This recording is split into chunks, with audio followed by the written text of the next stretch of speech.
everybody. Back to Miriam's book today. We're still addressing the question, the chapter deals with questions that may be addressed to the spirits. Last month, I wasn't present, but João started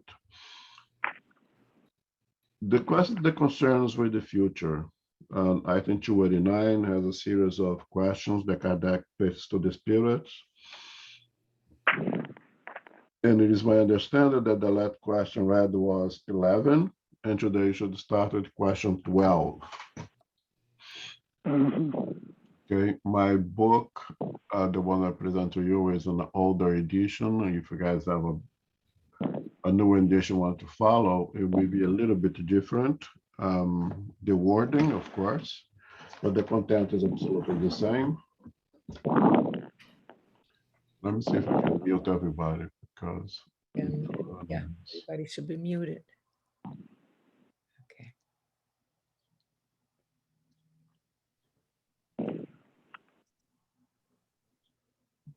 Let's see. Okay. All right. Question 12. Zoraida, please. Yes. Number 12. Are not some persons endowed with a special faculty by which they are enabled to foresee future events?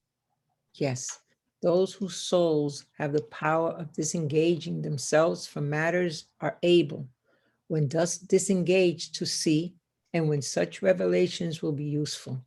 They are permitted to reveal certain things, but of those who make predictions, the majority are impostors and charlatans. The prophetic faculty, however, will be more common hereafter. Continue. Yeah, go ahead. Okay, 13. What is to be thought of spirits who take pleasure in predicting the death of certain persons at some stated time? Such spirits are malicious jesters, having no other aim than that of enjoying the alarm they create. You should pay no heed to such absurdities. Thanks. Okay. So when it comes to, I'm sure João covered that already, of her perception of the future. It's common sense, it's commonplace to us to know that we can reasonably predict the future based on present circumstances and a good understanding of our human nature. And that is based on in a law of cause and consequence.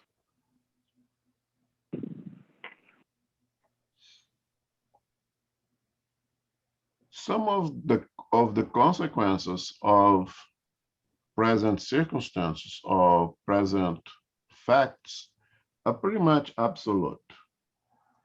You know, if you do A, certainly you should expect B to happen.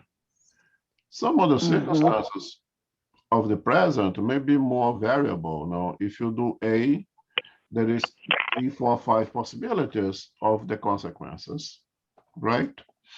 But some of them are very straightforward, it's very objective. If you do A, B is going to happen, right? Some things, for that reason, some things are easier predictable. So the first thing that I like to do is to eliminate the idea that spirits, incarnate or discarnate, are able to see the future as if they go ahead in time. It's not that they go ahead in time. It is because they have tremendous knowledge of this law of consequence, of this human nature. And for tremendous experiences from past experiences, and that the value of studying history, right? We can pretty much predict the future if you know history, if you know. because things repeat itself. It's not that history repeats itself, it's that we in our ignorance keep repeating history. And some spirits will have the ability to have that good idea of what's going to happen ahead based on those things. Understand of history, understand of human nature, and understand the law of cause and consequences. Somebody that should be, and I can find who is there that I have to mute. That's, that's you, Tony. Mute yourself. You talking to me, Sonny? Yeah, mute yourself. Okay. Okay. So it's not really that someone has the ability to guess the future. Someone has the ability to have a very reasonable prediction of the future based on knowledge. Okay, it's not black magic or anything like that. And God, you allow some individuals to bring that very likely probability of something happening to us. I know. If you put just an example on physical matters, let's say that just now at this minute, somewhere in the midst of the Atlantic, there is a huge earthquake in the ocean. And all that energy will produce a tsunami. And that huge wave will take, let's say, 5 days to reach the coast. And due to understanding of ocean currents, of movement of the waters in the ocean, we will be able to have a prediction of when that huge wave will reach the coast and where it will reach the coast. We have today the technology, the techniques to be able to do this. We cannot stop the earthquake. We still do not have technology, techniques to stop the wave. I do believe in the future we will, but that's the different discussion. Mm. But we do have ways to predict that based on the fact that this happened, based on understanding of the movement of the currents in the ocean and this and that, we can predict that a huge wave, a tsunami, will reach the coast of, I don't know, of North America or South America, whatever, in a very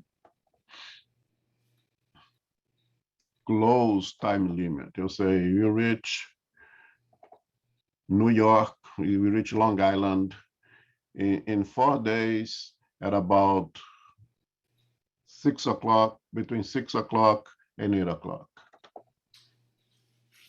This is technology. This is what we know, we can do those things, okay? Now imagine in the spiritual world, the spirits much higher evolved than we are, with much greater technology than us, with much greater understanding of history and our nature. They will be able to predict future events with a tremendous amount of certainty. Because again, some consequences are pretty much, you can escape from them, so to say, right? Does it interfere? Is that a negation to free will? Absolutely not. The free will is a present thing. What you do now, it's your free will. The consequences of how you use the free will, that's already done. The free will does not prevent the law of cause and consequence. And what the spirits are able to do is exactly use their knowledge and their understanding to help them understand of the future. Now, God, of the divine laws, which it's immense benevolence, and again, it's always for the good.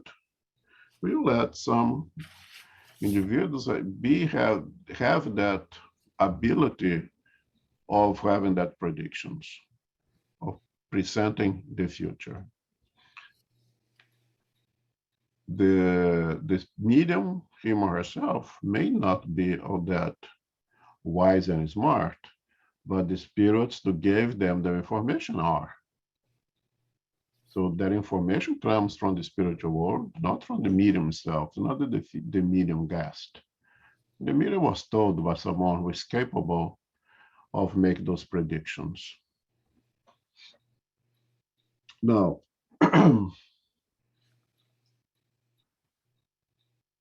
what about spirits who amuse themselves by telling people that they are going to die at a certain day at a specific time? Well, if Kardec, first of all, if Kardec placed the question of the spirits, it's because that was perhaps kind of some commonplace at the time of this book's edition and preparation for this book. Personally, I never experienced such a stupidity, thank God, which leads me to believe that the work that we're doing has the value of avoiding this kind of nonsense. But the answer is that is a pranksters of bad taste, of excessive bad taste. Kardec places my edition here. It's just plain laughable. If I receive a message from the spirit that tell me that I'm going to die on that date, on that time, to me, it's just plain laughable. I'll give absolutely no importance to that.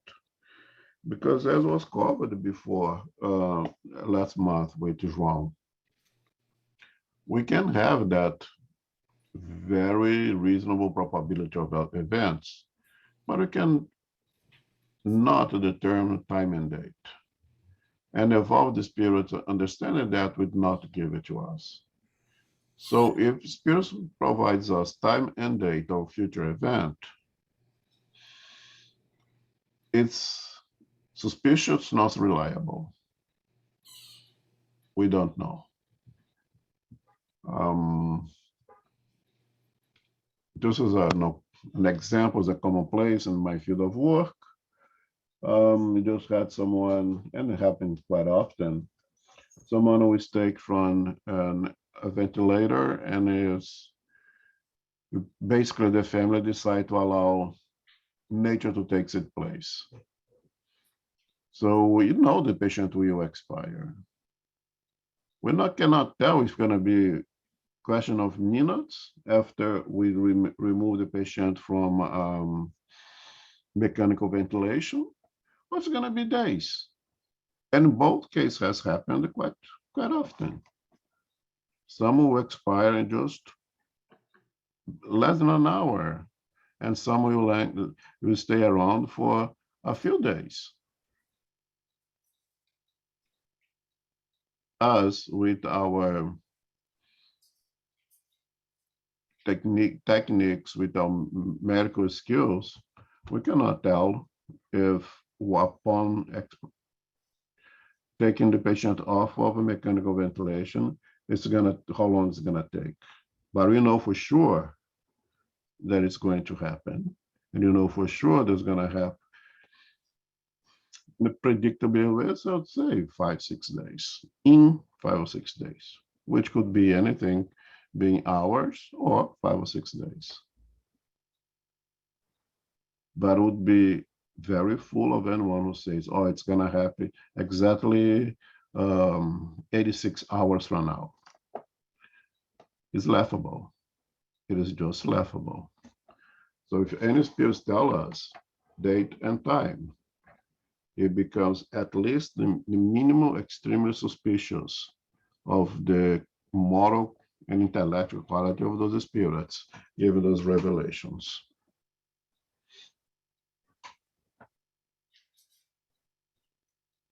Okay? Questions? All right, item 14. Okay. How is it that some persons are warned by a true presentiment of time of their death? It is usually because their own spirit in its moments of liberty has learned its approaching release, and the intuition of this release is retained by them on awakening. Persons thus prepared for such an intuition are neither frightened nor troubled by it. They see in the separation of body and soul only a change of condition, or to employ a commonplace metaphor, they look upon it as the exchanging of a coarse and cumbrous garment for a silken robe. The fear of death will diminish in proportion to the spread of spiritist belief. Okay. Right. So what is the difference here? What we're talking about? The difference here, according to the spirit, is that that perception is given from the spirit itself upon disengaging from the physical body in the moments of freedom from the physical body, when sleep or anything of that sort. The spirit will notice that its time's coming. It's not that is anyone is telling them. It's they have that perception themselves, and very often feel comfortable with that prognosis. And the more educated we are in the spiritist matter, the more comfortable we will be. That is the value of knowledge, right? But the difference here is that it's not someone coming telling us date and time. It's us going back in the spiritual world and having that clear perception and understanding of the fatality of those facts. But even that is not going to be exactly the time. Let's say it's going to happen at 14:37 on July 19th. No, it's not. But you'll be very, very, very close to the perception of that spirit. But again, it's not a revelation for someone else. It's the spirit getting to know him or herself of the fatality of those events.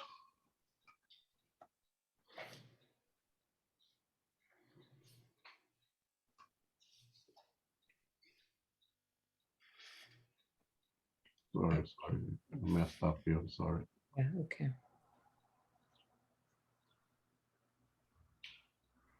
Good. Okay, this is concerning past and future lives. Number 15. Can spirits tell us of our past existences?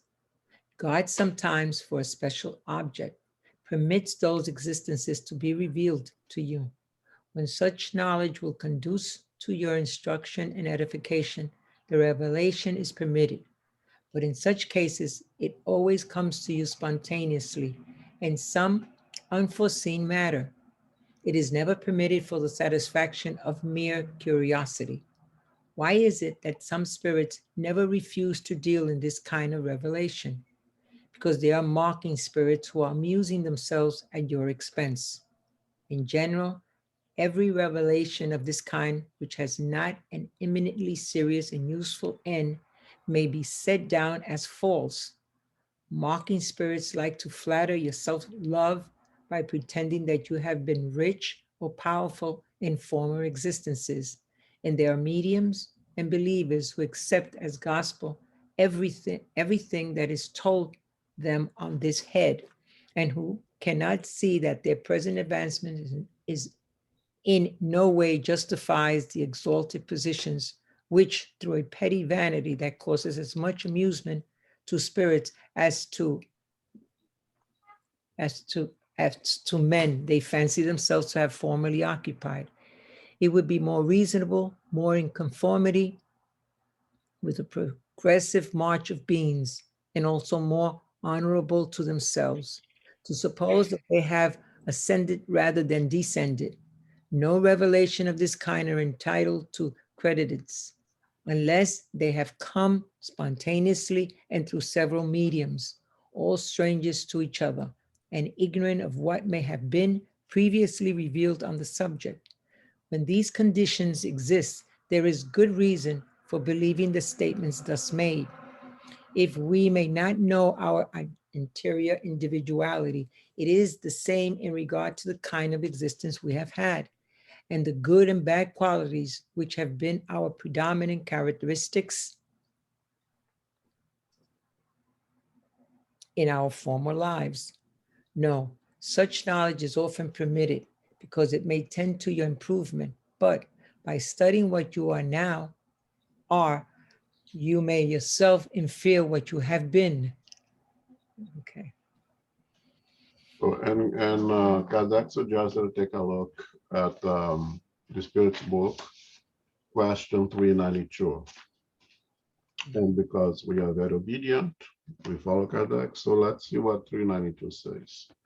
392 is the topic of forgetfulness of the past. And the question is, why does an incarnate spirit forget its past? It's a question that is very common, and I bring this because they're very, very common in the beginning of studies of spirituals that we say, well, I'm here to repair mistakes of the past. Should we know what mistakes are those? I'm here because I have to work on this, on this, on that subject. Wouldn't be smarter if I knew what are those subjects are so I can know, really put my effort on those subjects? Those are very important questions. And the answer from the Spirit is, human beings cannot know everything. God, out of divine wisdom, has willed them this to be so. Without the veil that hides things from their view, we would be overwhelmed like someone who suddenly goes from darkness to light. By forgetting our past, we are able to be ourselves more fully. so a few things dealing with knowing our own past.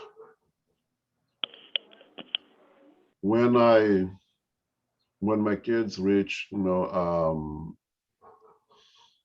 the early teenage years, I'll have a conversation with them about sexual orientations and tell them if you happen to be homosexual or have any kind of orientation, please do not hold it back. Do not close yourself in a closet. It's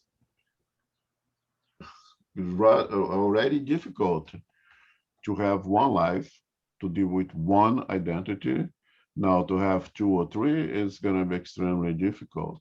It's going to be miserable. And I think that's go well here. Can we imagine we, eternal spirits, having gone through many different experiences that therefore had dealt with the different different identities, coming to this world with that fruit salad of all those identities, which one do you pick? Which one do you deal with? The present one, the ones in the past? Would it be impossible for us to manage our lives if we had to deal with our past? We can barely deal with our present. We always struggle enough with one identity, with one present existence.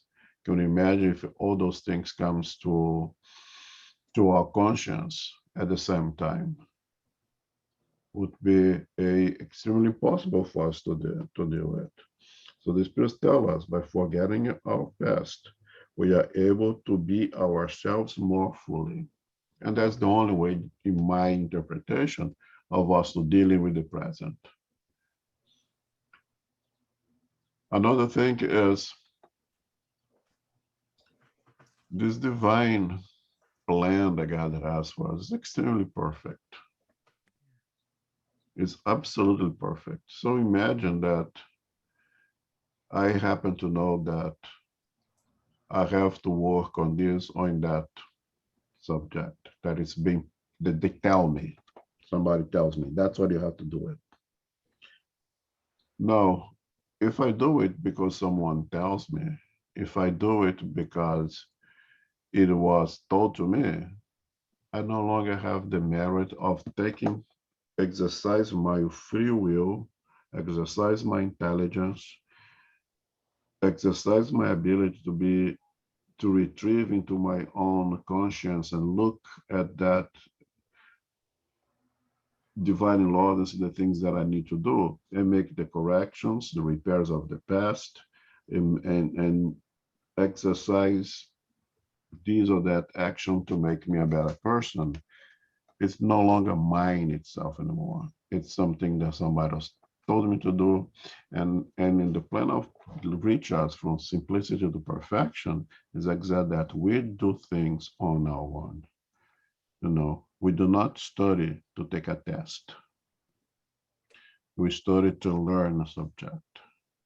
And we all have been there. We know have been students, and we know the difference between that. Unless I am different than everyone else, I'd say that when you study to a test, you may get a nail in the test, but the knowledge does not stick. When you study because you want to know the subject, you know the subject, and you know the subject at least, well, forever, because now it's yours. I don't think I am wrong to say that that is the common. Our existence here is not come here to study to take a test. So they're not going to give you a syllabus and you have to study this and that. Pay more attention to that subject because that's where you're going to get more points or less points. That's not the goal. That's not the objective. It's what's come here and learn forever as the eternal spirit, not to take a test. So our future, our past is somewhat hidden from us. And I say hidden somewhat because we just have to look at ourselves. Our present, without any prejudice, without being completely honest to ourselves, we can pretty much have an understanding of what we are presently. And if I know what I am presently, I have a pretty much idea of what led me to be what I am now. I know it takes tremendous amount of exercise and in thinking and knowing oneself, but if I know myself now, I pretty much know my past.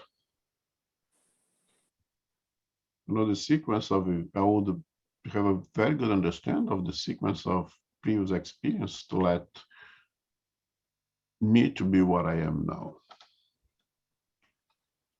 So God sometimes the divine laws allows some of those experience of the past to be revealed to us if it will assist us in one specific problem, if it will guide us to a resolution of one specific thing.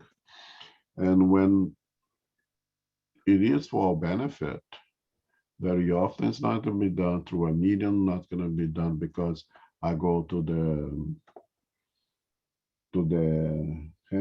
hand reader or whatever person who medium who is able to do that, and they will tell me. It becomes extremely suspicious. The spirits leave it clear here that when it happens, usually it happens spontaneously without being answered, a question, and kind of gets us by surprise.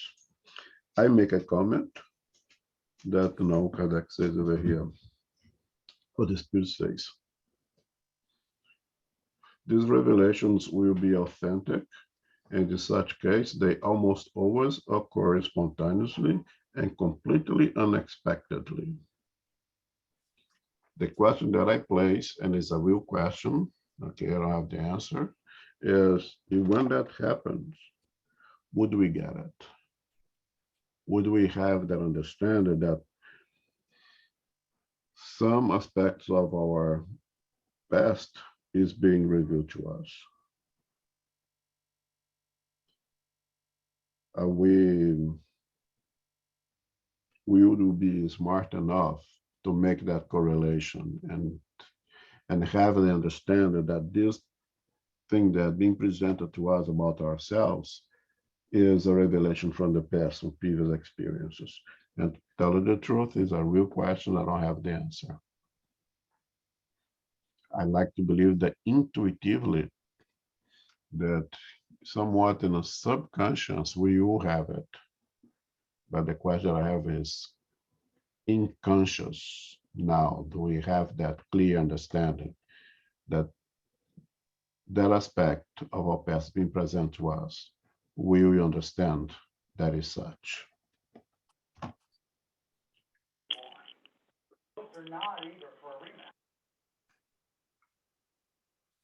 Did anybody say something?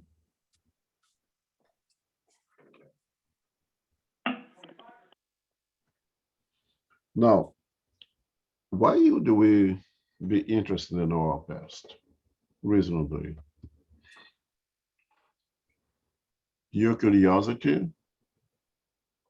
As you read this book over here, you see that curiosity seems to be the cursed word, right?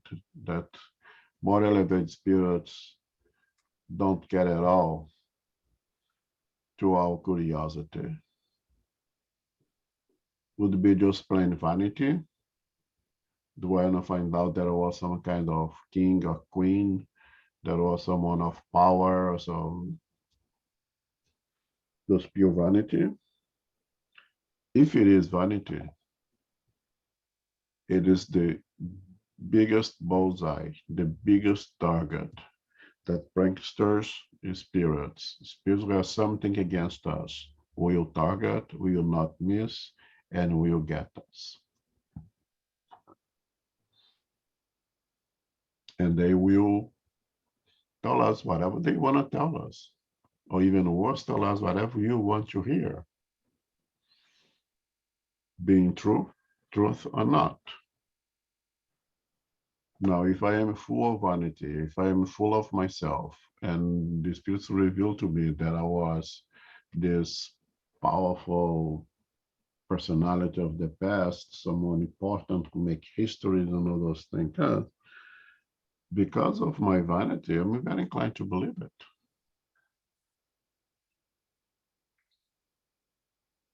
It will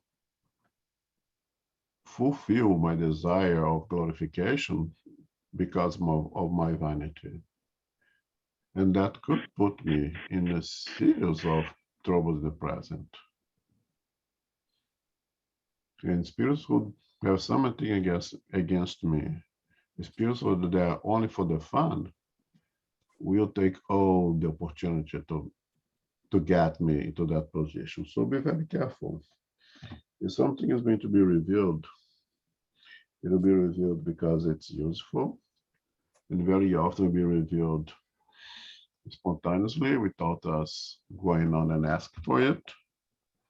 And the alert, secondary to my question, is let us try to be smart and understand it and get it when it's presented to us.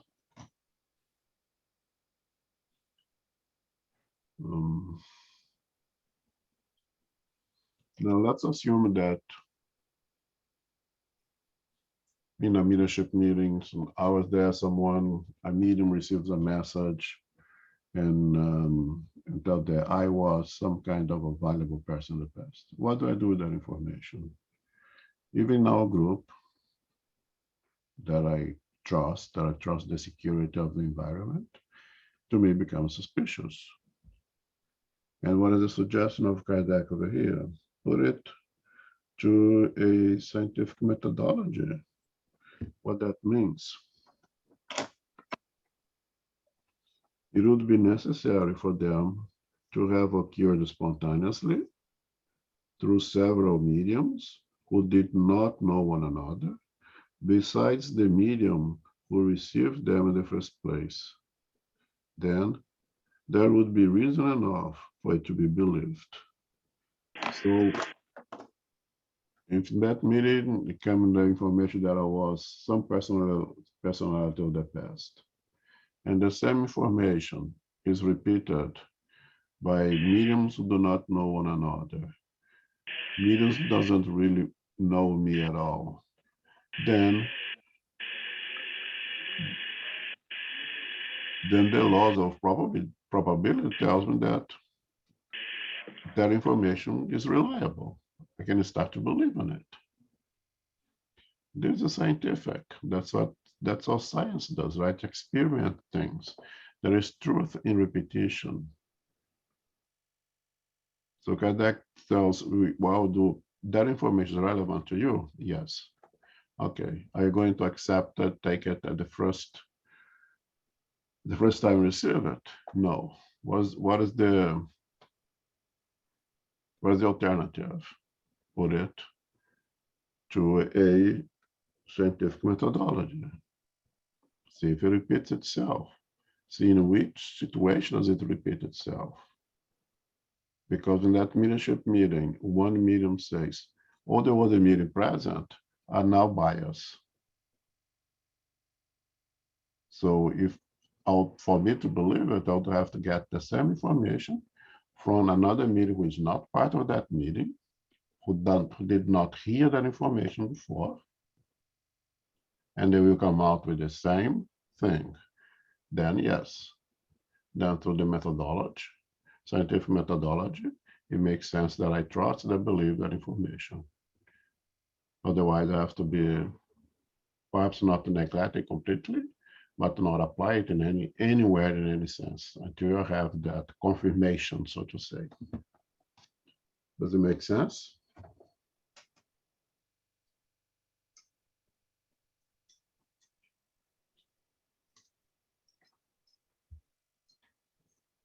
Okay, no questions? Got a question, Elmer. Yes, please.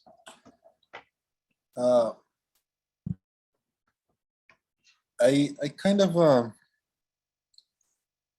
understand that, evolution is a slow process, even slow that we think.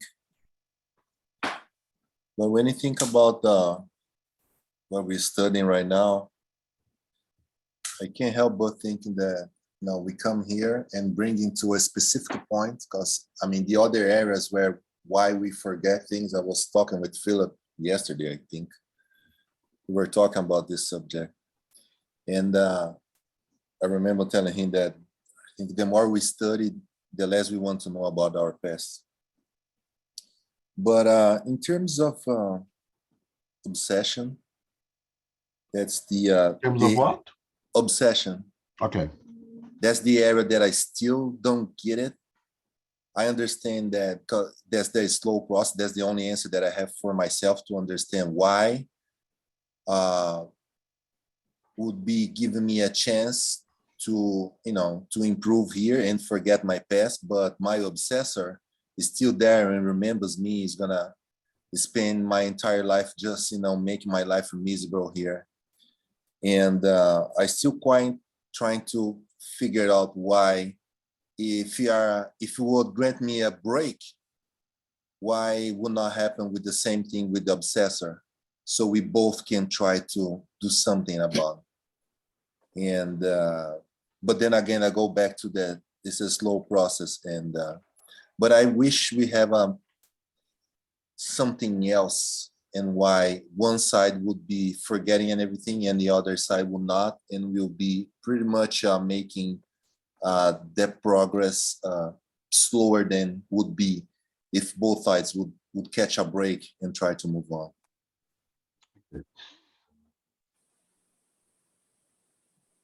So when you say one side forget, the other side don't, I know you understand that. Just to clarify, the incarnated spirit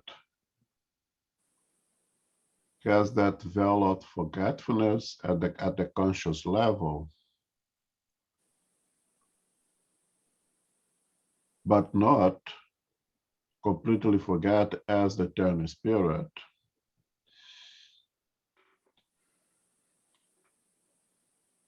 an obsession is a stable relationship that needs to be readjusted, right? The assuming here, because what's happened more often, but not only, assuming here that the obsessed is now in the spiritual world, free from the physical body and therefore completely aware of that identity as the spirit who suffered at the hands of the one who is now incarnate and is still trying to make justice by his or her own hand. The one being obsessed, the incarnated one, does not have access to that part of his or her own history, but it's not completely gone, it's there. It needs to be adjusted because now our plan is to reach perfection regardless. It is just a fact that while that spirit in the spiritual world that has access to all that information because it does not have the limitations of the physical body. And because, more important, because of its limited moral qualities, it holds him or herself back at the moment of that painful experience that that spirit had. And perhaps the one being obsessed is responsible for that painful experience.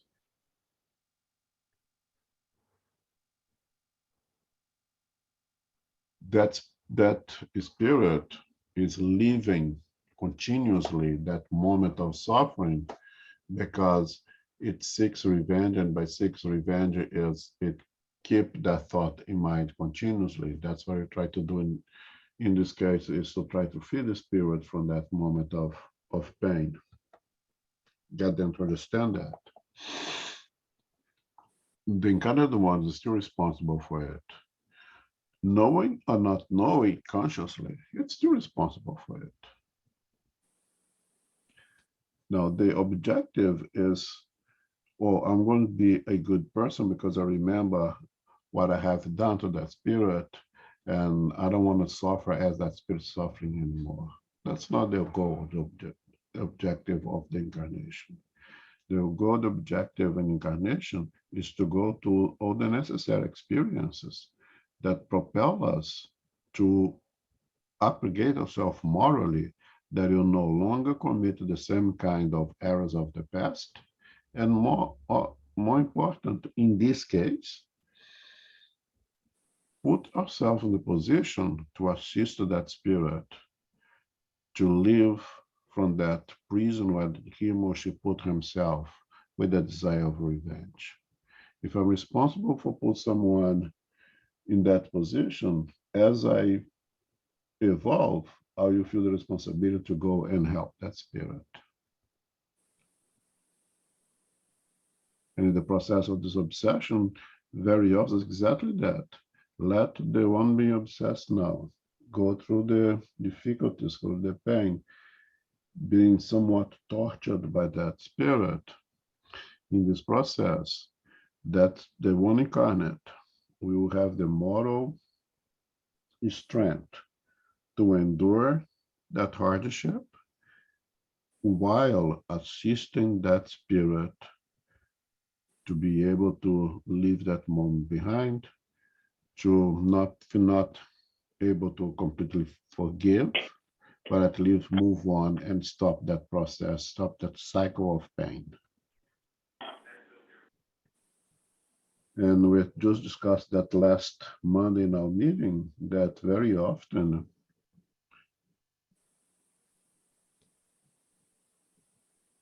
we, being responsible for the things that I have done in the past,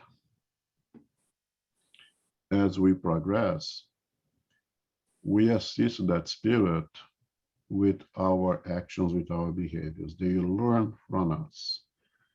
And if they are close to us, to learn from us, until they learn, they will continue to spike us, they will continue to try to hurt us. And since we understand our responsibility at the subconscious level, we will be able to endure that hardship That spirit we cannot forget. There's nothing that will make it forget. It's free from the physical body. It knows what it knows. It keeps going back to the past, so that when that event happened, and because we are responsible for placing them there, we are now responsible to assist to take them out of that. It is hard. Perhaps we wish there was a better way, but we cannot place our responsibility at someone or something else. We place them there. It's our job to help them to get out of there. And it may be hard, it may be difficult, but the reward is that we do conquer tremendous amount of moral strength by enduring the hardship and bring that spirit out of what we placed them there in the first place. And there is no other way out of that. To ask the spirit there to forget, it's not going to happen. To have a mechanism to make them to forget, it does not exist. To ask us to live with a dual identity, knowing the present and have to know the past, is extremely difficult. You make our life even more miserable. So what we have is the best possible for us.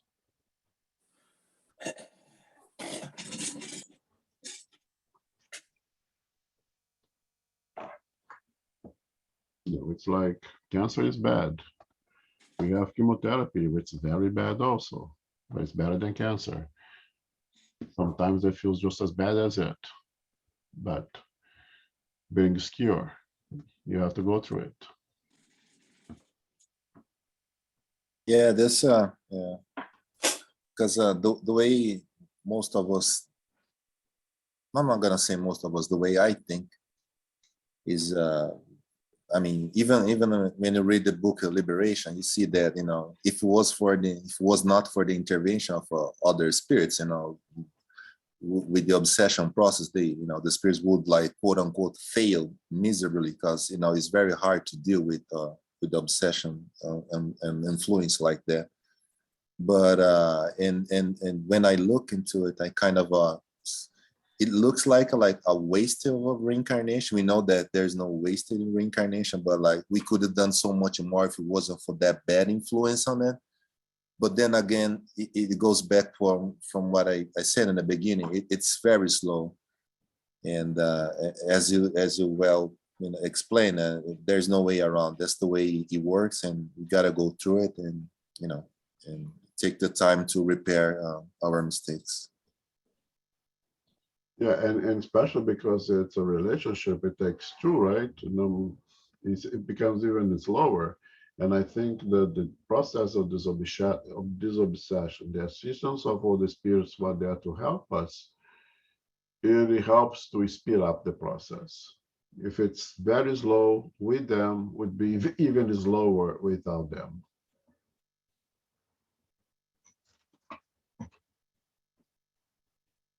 Thank you. So when it comes to the issue that can we know our previous identity? One, we can, but then we have to ask, what for? What good is it going to bring to us? What am I going to do with that identity, with that understanding? How would that benefit us? Or how would that put us in even a worse situation, would even complicate our future even more? And the question is it really needed? If through a sincere self-analysis, self-understanding, self-knowledge, my present reveals my past by itself.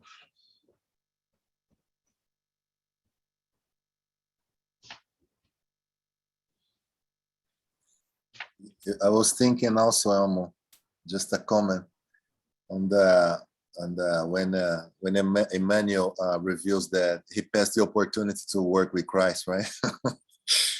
So you need to be in a position where you can handle the truth about your past. Because I would imagine that someone at the level that we are right now will be feel guilty for a long time. So, as you said, what's the reason, and if you are going to, if we are going to be able to handle knowing about our path, right? Yeah, and that's a good example about respect to our free will, right? And understand that you are going to profit from the decision that you make yourself, not because someone tell you to do so. You know, Emmanuel's example there is perfect. I mean, even from Christ himself, you make you have a choice. You follow me now, or you take 1,000 years. Eventually, you will. It's really up to us.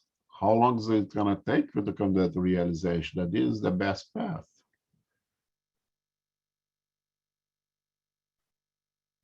So we can bang our head as much as one. The good spirits will suggest things to us, just like Jesus suggested. No? Follow me now, or wait, as long as it takes. You have your free will.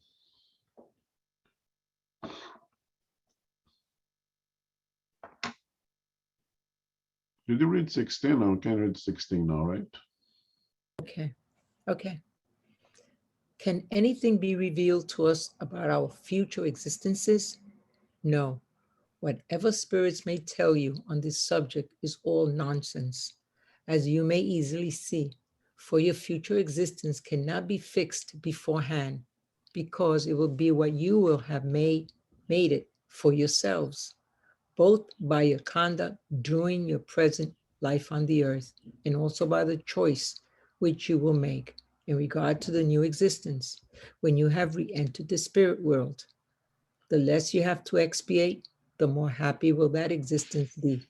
But to foreknow the where and the how of that phase of your career is an impossibility, excepting in the special case, a very rare one, of spirits who are only on your earth for the accomplishment of an important mission, and for whom the road is, so to say, traced out beforehand and may therefore be foreseen. Okay. Okay. We can receive any kind of revelation concerning our future lives. And by future lives here, we have to understand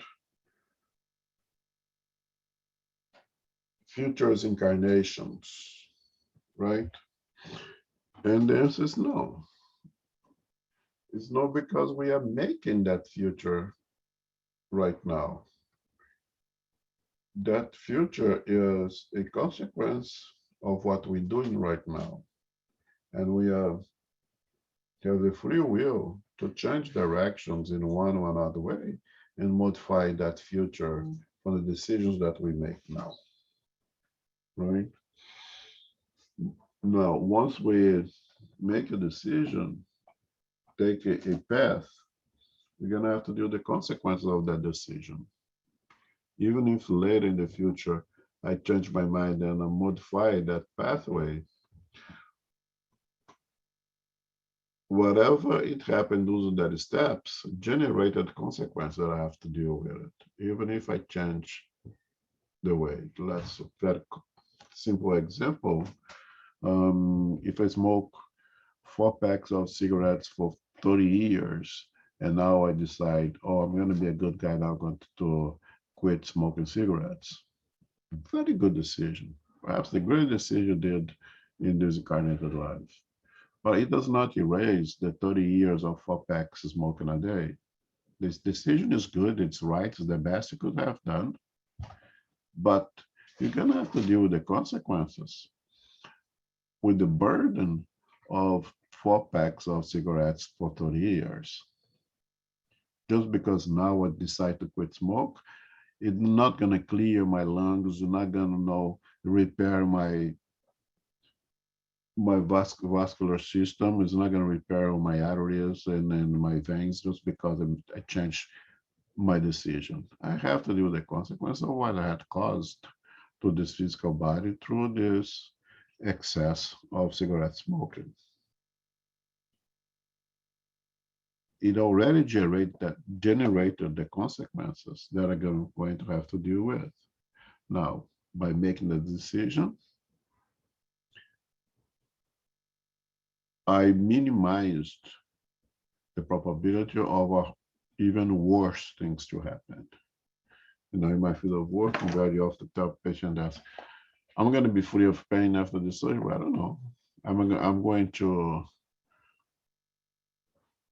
to be free of this movement limitation that I have right now. I don't know. Very often surgeries are not meant to make anything that already there go away. Is to prevent the worst of the disease. It's prevent the worst of the process. What's there is already there. Likely it's not going to be resolved. But if you don't do anything now, it's going to get worse.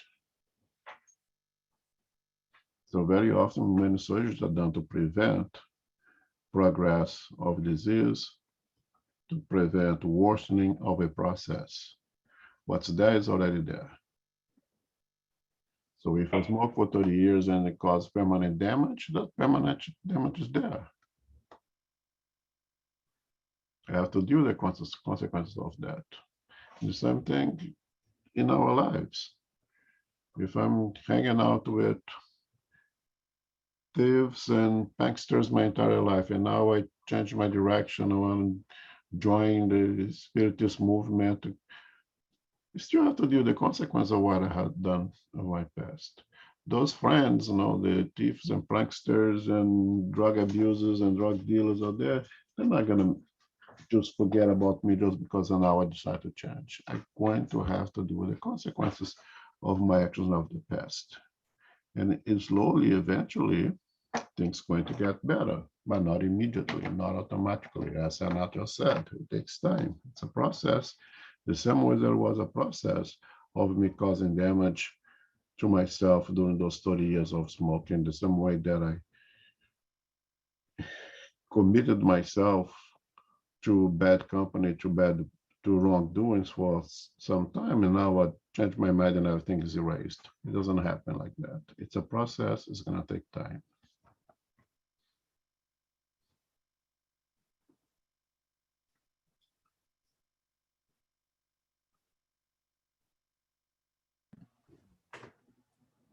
Right, 291. Okay. Questions about moral and worldly interests. Number 17. May we ask counsel of spirits? Yes, certainly. Good spirits never refuse their aid to those who evoke them with confidence, especially in regard to all that concerns the soul. But they repel the hypocrites who pretend to ask for light while preferring darkness. Okay, thanks. Mhm. But may we ask advice from spirits? The answer is very yes, of course. Not only we may, but we should. That's why you have a guardian angel with us. And remember, Erasmus in this book tells us, guys, we're here for you. Use us. We loved when you call for us. We love when you ask and open your ears to us. But of course, there is a little caveat, right?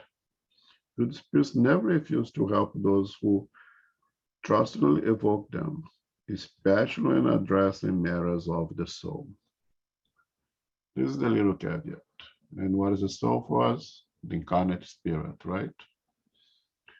So matters of the spirit, matters that are relevant for the spirit, matters that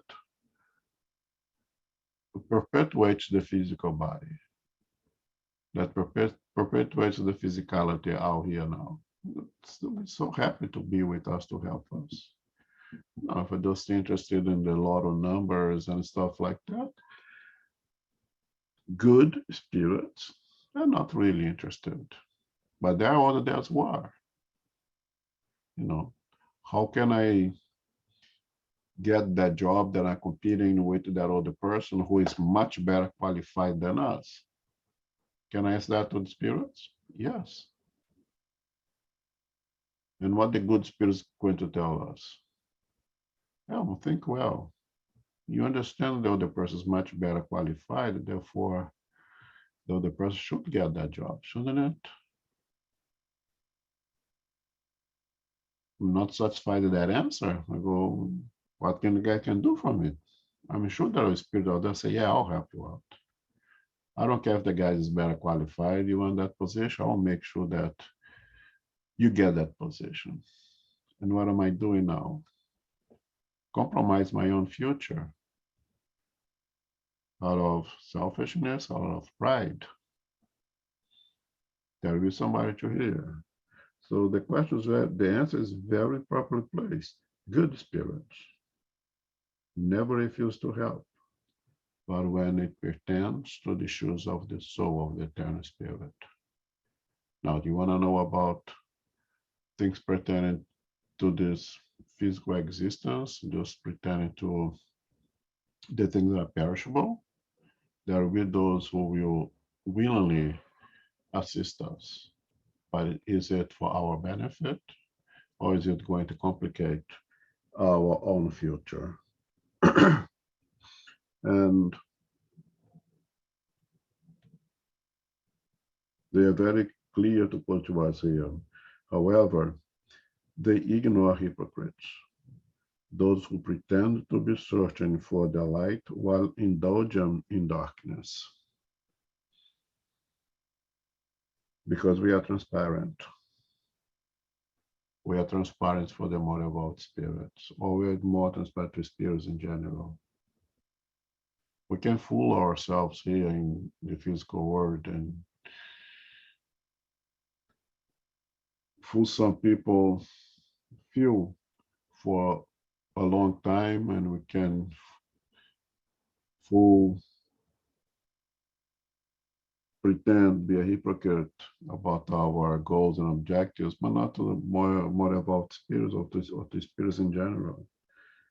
So don't come to them with the idea that, oh, I want that position, even though the guy is better qualified because I really want to serve my community. Yeah, you may do that. But in reality, you just want to get a position that you get better paid, that the money is better, that's working less hours, or this or that or that. And don't think they're going to fool them. Because we are completely transparent to them. So coming with these hypocritical ideas not going to fool them. But yes, do ask. They want to be consulted as much as possible, but then be wise to know to whom you're asking, and be wise to take the advice, the suggestion from superior spirits, even though that may not be necessarily what you are trying to hear, what you would like to hear.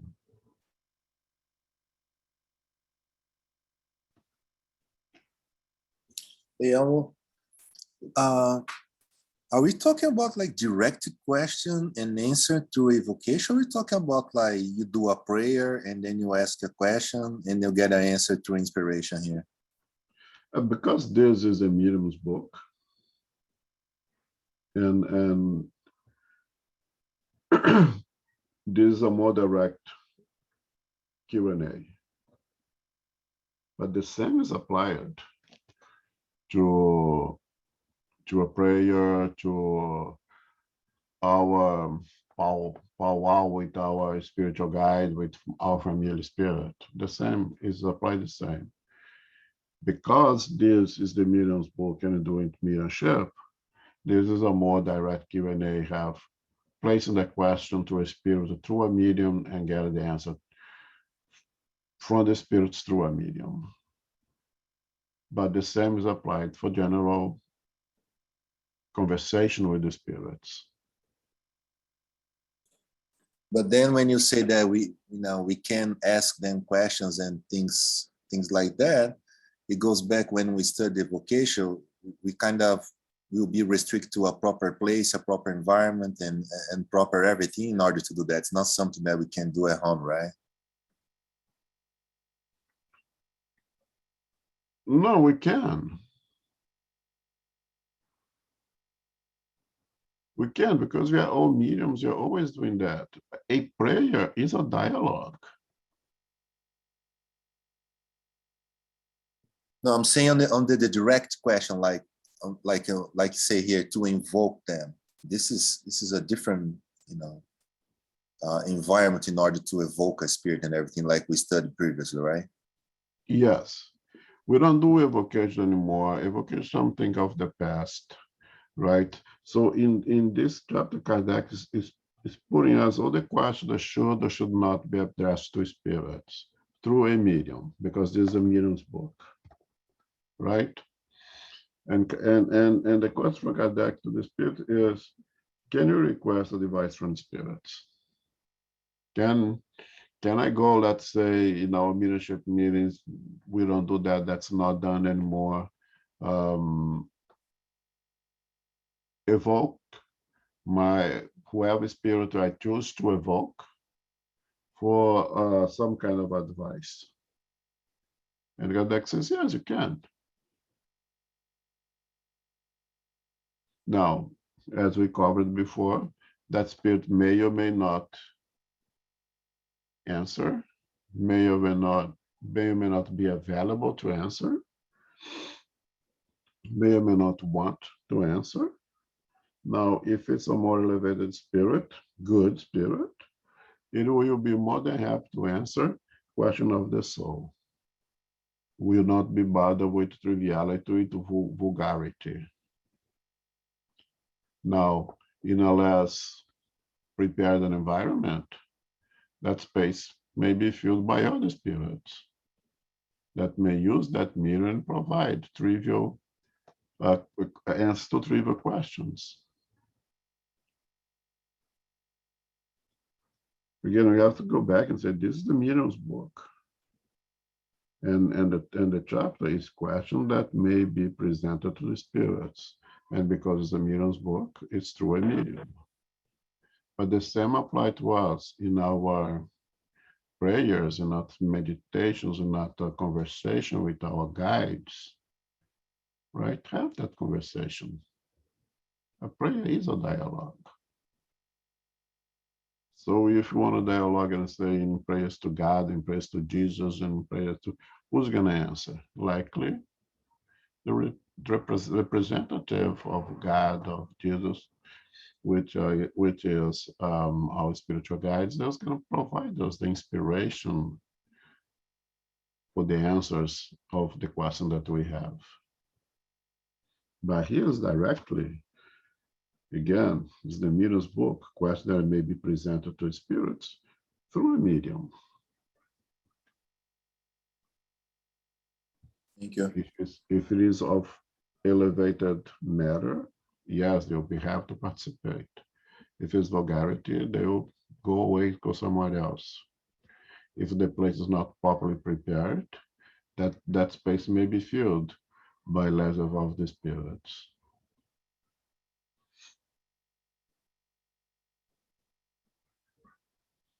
So what Kardec's telling us, the Spirit's telling us, even in a mediumship meeting, we don't do that. I would not participate in this kind of work. I will definitely not participate in that kind of work. But it's possible that we may put a personal question or for our advice through a spirit or through a medium. It's not a crime to do so. If we ask things relevant to the soul.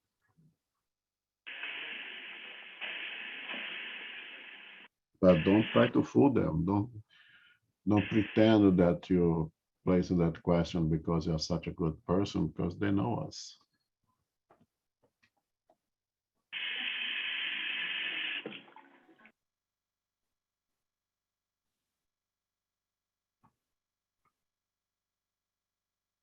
Okay, 18. Yes. Can spirits give us advice on private matters? Sometimes, according to the motive of your demand and the nature of the spirits to whom you apply.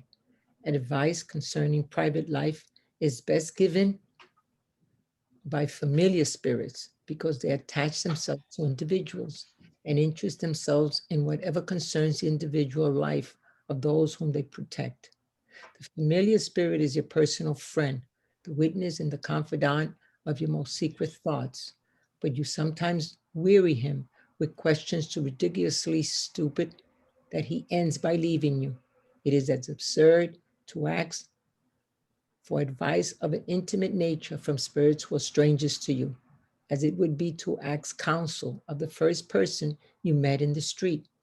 And you should never forget that purity in the questionnaire is the incompatible with superiority in the spirit who replies. You must also take into account the qualities of the familiar spirit himself, who is usually good or bad according to the qualities which cause him to sympathize with the person to whom he has attached himself. The familiar spirit of a bad man is necessarily a bad spirit, and his counsels will naturally be pernicious, but he will be compelled to withdraw and to give up his place to a better spirit. As soon as the man himself begins to improve, like goes with like. Okay. Mhm. So can spirits offer advice about private affairs?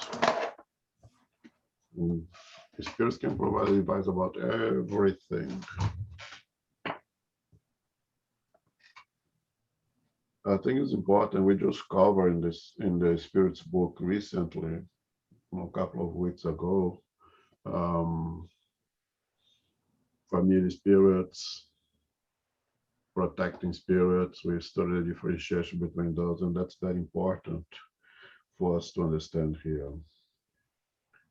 So private affairs, who will be able to provide assistance to our private affairs? Individual who knows us, individual who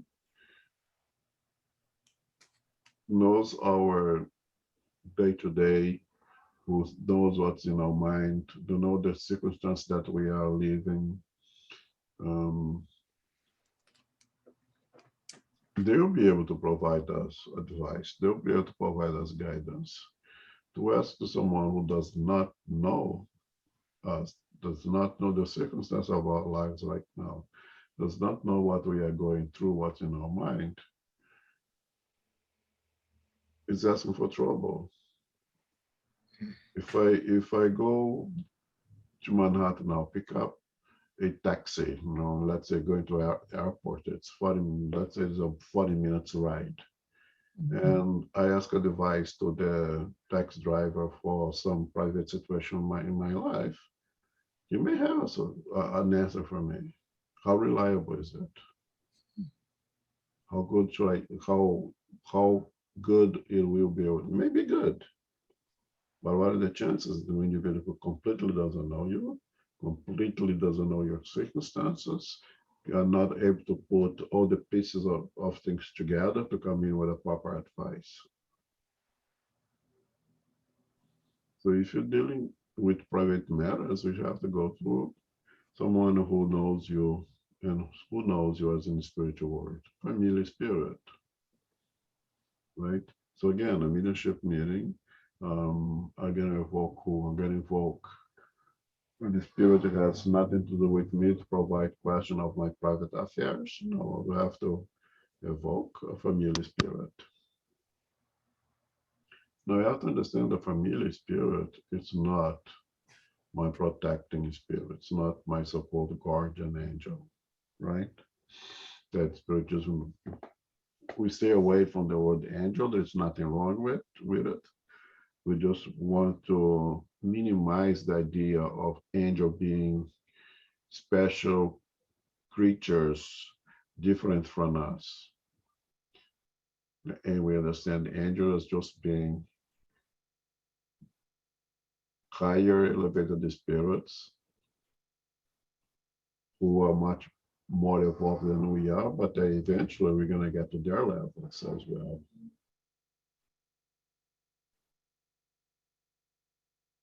The family spirits is not our guardian angel.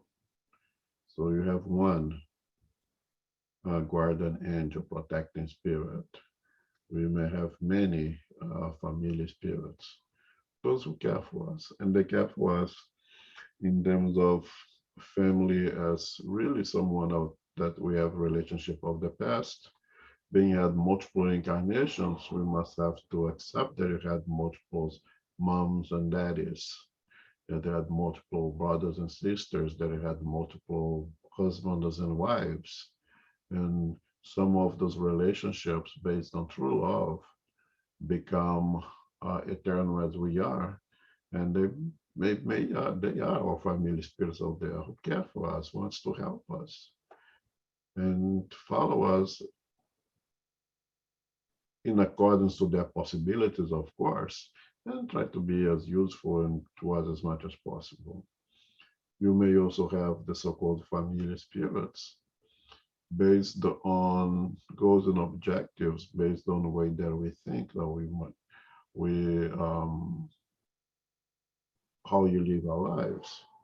When my familiar spirit may be perhaps someone who is fan of this Kardec, who likes this doctrine, would like to see it to spread out, and we become establish a relationship because I also like this doctrine. I would also like to see this doctrine to spread out more, and we establish a relationship, and that spirit may become my familiar spirits because we have that common goal. We have those common likes.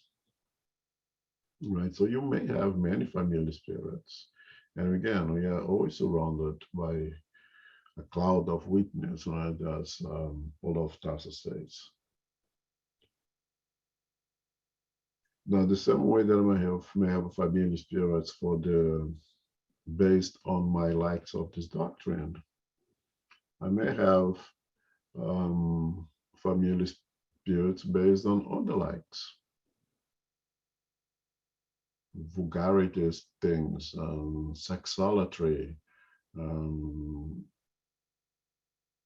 vanity, desires for become the most rich person on the planet. Those spirits who have the same goals they will establish a relationship with me based on that same goals and objects and become my familiar spirit. So the word familiar spirit is neutral in terms of moral qualities. And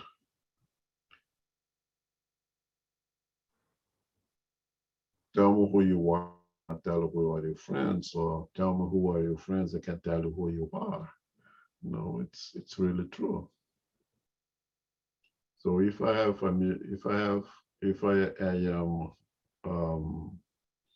uninvolved morally, likely my familiar spirits will be pretty much like on the second part. The ones, my previous one, previous relationship based on blood ties, husband, wives of the past, mom and dad of the past.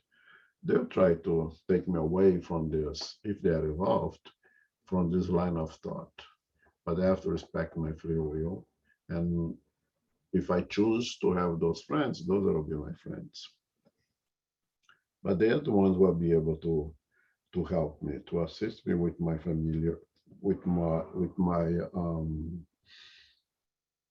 private affairs or private matters, because they know me. And depends on what is it that I want. There will be a good of spirits who will be able to help me. If familiar spirits who are more evolved give me advice A, B, and C, but I don't care for those. And the spirits less involved give me advices G, H, Q. It's my choice which one I'm going to hear, which one I'm going to follow. And the ones who give me the proper advice, if I do not take them, they have to respect my free will. They will let me get in the trouble that I deserve for make my decisions and deal with the consequences of that.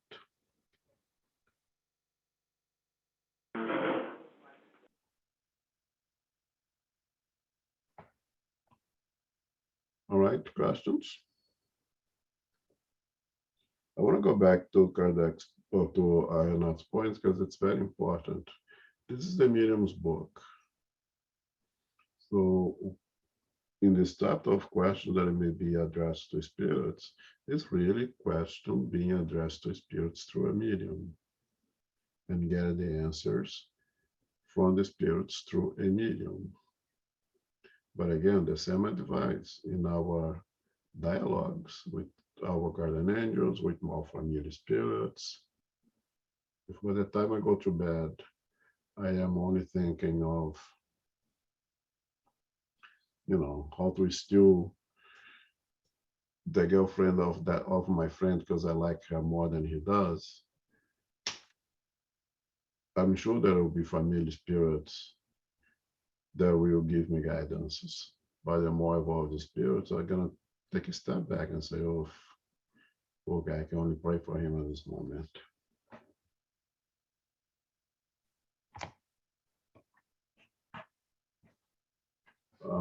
We have 5 minutes left. What's next here? Just gonna read the remarks here because I think it's interesting. Oh yeah, yeah. Yeah, let's just read the remarks. Okay. Our protecting spirits often show us the road we had better take, but without keeping us in leading strings.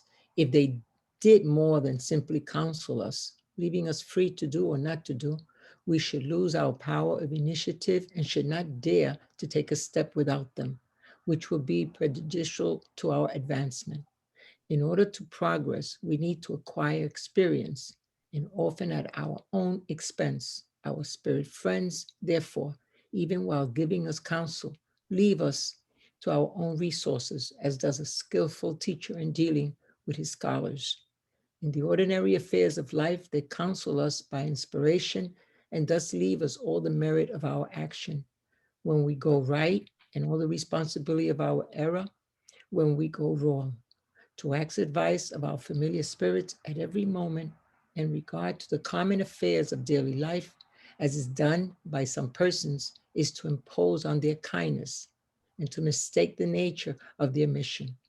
Such an abuse of medianimity denotes pettiness of ideas on the part of the medium, and it is moreover presumptuous to suppose that we have a good spirit always at our command, as a servant and with nothing better to do than to perpetually looking after the trumpery interests of our earthly lives. On the other hand, such an annihilation of our own judgment, such a reducing of ourselves to a state of passivity renders our present life profitless and is therefore prejudicial to our future. If it he puerile to question spirits about futile things, it is no less puerile on the part of spirits to busy themselves about the petty details of our daily life. Such may be well intentioned, but they must eventually be very little above the earthly level. Thanks. And just to close out at the end, that this was Marx very important. Mhm. This is Max from Kardec. Okay, this all that just read that. So remarks is from Kardec itself, and Kardec is a disciple of Pestalozzi, and that was exactly the way of teaching that Pestalozzi developed, and that's why Kardec's parents sent him to Switzerland to learn with that school of thought, in which, just to quote over here, that's why what the spirits console us, but always hand, hand us over to our own abilities, like skillful teachers do with their student.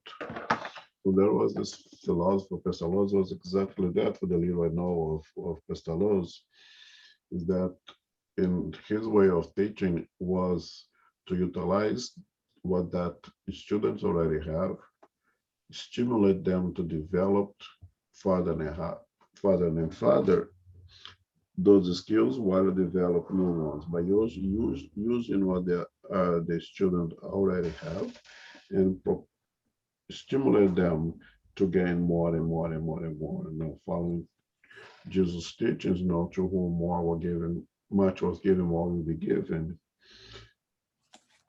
It's the same thing that our protecting spirits, the familiar spirits who wants our best for us and have a good understanding of what's best for us, wants to do for us. So Kardec's remarks here is you can ask anything to the spirits. You can ask anything to the spirits in our dialogues / prayers as not an ostensive medium. We can go to an ostensive medium and place the questions to the spirits through that medium. Or if we are mediums ourselves and we have that ability to do so, we can ask directly because we are the medium who can enter that dialogue with the spirit. We can ask anything. But the more elevated spirits, the good students, want us to develop skills through our own effort, to develop a skill to make proper decisions. If we, every time that we have to make a decision, we have to rely on the spirit to tell us A or B, when are we grown up to make decisions for ourselves? Gonna get to a point that, Mama Eagle gonna kick the baby eagle out of that nest so it can utilize its own wings and conquer the skies. The same thing with the good spirits wants what's best for us. Sometimes they will come, hey, no, enough with those questions. You should have matured enough to be able to make those decisions for yourself. It is part of growing up, being able to manage some of our affairs by our own without having to require to them to tell us. Otherwise, we will not mature. Otherwise, that baby eagle would not develop good enough wings to conquer the sky. The spirits will really care for us. Good teachers will really care for us. Good parents will really care for us. They will push us forward, propel us forward to be more independent in making decisions and take good path. Of course, once you provide the foundations to make those decisions, right? Of course, after observing that the individual is in the position of make such decisions, then we have to be some kind of independent and be able to do things on our own because that's part of growing up. And as eternal spirits, going from simple and ignorant to reach absolute purity, it's going to come to a point that we're going to be asked to, no, it's enough of questions. I gave you so many answers already. I provided so many instruction and guidance. Now it's your turn to move, to fly with your own wings. So if sometimes the spirits do not provide us the answer, it's a good clue that they're telling us, you should know that already. We should be able and have courage to take those steps by yourself. Which part of growing up? If every time that a baby falls, put their hands up, mom and dad go and lift them up, when are they going to be able to stand up by themselves? Eventually, mom and dad say, no, get up. I'm here for you. Get up and come to me. And if it doesn't do the first, the second time, the third time it will do. You're going to teach a kid to ride a bike. You may start with those little wheels on the side, but eventually you're going to have to take them out if they really want to learn how to ride a bike. And if you don't take those wheels out, they will become very comfortable of having it and we never learn how to ride a bike. So if we care, we do things that in the beginning a little bit difficult, but with a great reward.